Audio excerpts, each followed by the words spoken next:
বিলম্বে ইফতার করবেন না কখনো। এক নাম্বার, দেরি করে ইফতার করা নিষিদ্ধ। ইহুদিরা দেরি করে ইফতার করে। বিশ্বনবী বলেছেন, এই উম্মত যতদিন আগে আগে ইফতার করবে, এই উম্মতের কপাল থেকে কল্যাণ কেউ ছিনিয়ে নিতে পারবে না। চিল্লায় বলেন ঠিক কিনা? আজানের জন্য বসে থাকবেন না, সময় দেখবেন। স্থানীয় সময় যখন সূর্যাস্ত হওয়া মাত্রই বিসমিল্লাহ, খেজুর খেয়ে ফেলবো।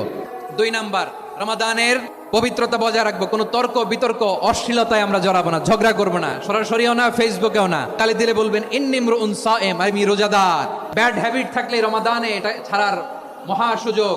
স্মোকিং এর অভ্যাস আছে অনেকের, ঠিক কিনা? করবেন না কেউ।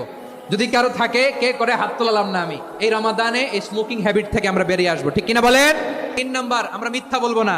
বিশ্বনবী বলেন, মানলাম ইয়াদা কাওলা যুরি ওয়াল আমালা বিহি ফালাইসা লিল্লাহি হাজাতুন ফি আইয়াদা তাআমাহু ওয়া শারাবা। যে রমজানে মিথ্যা কথা, মিথ্যা কাজ, মিথ্যা সাক্ষী ছাড়তে পারে নাই, তার না খেয়ে থাকা, উপবাস থাকা দিয়ে আল্লাহর কিছু যায় আসে না। 4 নাম্বার, অপচয় করব না। অপচয়কারী শয়তানের ভাই। আচ্ছা, যে শয়তানের ভাই ও নিজেও আরেকটা কি? শয়তান। যে শয়তানের ভাই ও নিজেও আরেকটা কি?